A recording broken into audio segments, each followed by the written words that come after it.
ਲਓ ਜੀ ਦੋਸਤੋ, ਤੀਜੇ ਗੇਅਰ 'ਚ ਪਾਤਾ ਜੀ ਨਿਊ ਹਾਲੈਂਡ 850 ਰੂਟਾਵੇਟਰ ਦੇ ਪਿੱਛੇ FD ਵਾਲੇ 54 ਕਟਰ FDI 54 ਕਟਰ ਰੂਟਾਵੇਟਰ ਆ, ਤੀਜੇ ਗੇਅਰ 'ਚ ਹੈ ਤੇ ਪਰਫਾਰਮੈਂਸ ਤੁਸੀਂ ਦੇਖ ਲਓ।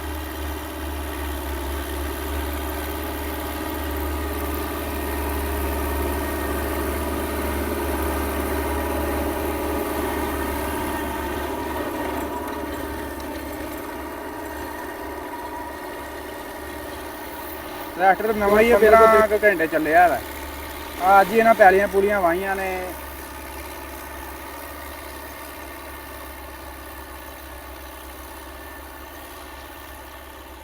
ਭਾਈ ਉਹਨਾਂ ਨੇ ਕਲਟੀਵੇਟਰ ਵੀ ਮਾੜੇ ਨੇ ਇਹਦੇ ਨਾਲ 54 ਕਟਰ ਰੂਟਾ। ਇਹ ਹੁਣ ਆਉਂਦਾ ਇਸ ਸਾਈਡ ਤੇ ਤੁਹਾਨੂੰ ਦਿਖਾਉਂਦੇ ਆ ਜੀ। ਕੋਈ ਬਲੋ ਨਹੀਂਗਾ ਤੇ ਕੋਈ ਧੂਆਂ ਨਹੀਂ, ਬਿਲਕੁਲ ਈਜ਼ੀ ਚੱਲ ਰਿਹਾ ਹੈ। 85 ਹਾਰਸ ਪਾਵਰ ਹੈ ਜੀ। ਦਬੰਗ ਦੇ ਮੁਤਬਾਦਲ ਕੰਪਨੀ ਨੇ ਨਿਊ ਹਾਲੈਂਡ 850 ਕੱਢਿਆ। ਲਿਫਟੋਮੈਟਿਕ ਹਾਈਡ੍ਰੋਲਿਕ, ਜਿਹੜਾ ਪਹਿਲਾਂ ਹੈ ਸੀ ਨਾ ਵੀ ਹੱਲਾਂ ਟੁੱਬੀ ਮਾਰਦੀਆਂ ਸੀ ਇਹ ਉਹ ਹੁਣ ਮਸਲਾ ਖਤਮ। ਨਿਊ ਹਾਲੈਂਡ 850 ਬਹੁਤ ਜ਼ਿਆਦਾ ਯਾਨੀ ਕਿ ਜ਼ਮੀਂਦਾਰਾਂ ਨੂੰ ਇੰਤਜ਼ਾਰ ਸੀ ਇਹਦਾ ਨਾ ਕੀਤਾ।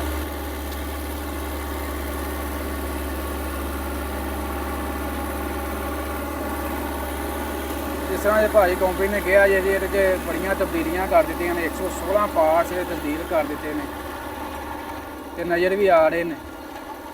ਟਰੈਕਟਰ ਚੱਲ ਰਿਹਾ ਬਿਲਕੁਲ ਈਜ਼ੀ। ਭਾਈ ਇੰਜਨ ਦਾ ਪਹਿਲਾਂ ਹੀ ਬਾਦਸ਼ਾਹ ਜੀ। ਇੰਜਨ ਦੇ ਵਿੱਚ ਇਹਦਾ ਮੁਕਾਬਲਾ ਨਹੀਂ ਹੈ ਕਿਸੇ ਟਰੈਕਟਰ ਨਾਲ ਪਾਕਿਸਤਾਨ ਦੇ ਵਿੱਚ। ਤੇ ਡੀਜ਼ਲ ਐਵਰੇਜ ਵੀ ਇਹਦੀ ਬਹੁਤ ਬਿਹਤਰ ਹੈ, ਬਹੁਤ ਅੱਛੀ ਹੈ।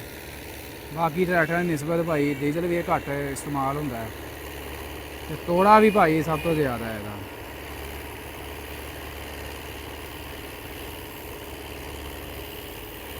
ਡਰਾਈਵਰ ਉੱਤੇ ਬੈਠਾ ਥੱਕਦਾ ਨਹੀਂ ਹੈ, ਸਕੂਨ ਦੇ ਨਾਲ ਚੱਲਦਾ ਪਿਆ ਨਾ। ਤੇ ਚੈੱਕ ਕਰੋ ਸਲੈਂਸਰ, ਚੈੱਕ ਕਰੋ ਤੁਸੀਂ, ਕੋਈ ਧੂੰ ਦੀ ਲੱਸ ਨਜ਼ਰ ਆ ਰਹੀ? ਬਿਲਕੁਲ ਈਜ਼ੀ।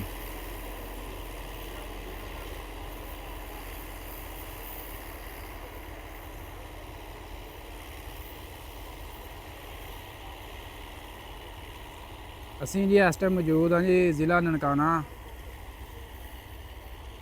ਇਹ ਦੇ ਚੈੱਕ ਕਰੋ ਜੀ, ਇਹ ਮੇਨ ਹੀ ਮੋਟਰਵੇ ਇੰਟਰਚੇਂਜ ਤੇ ਇੱਧਰ ਨਾਲ ਮੋਟਰਵੇ ਜੇ।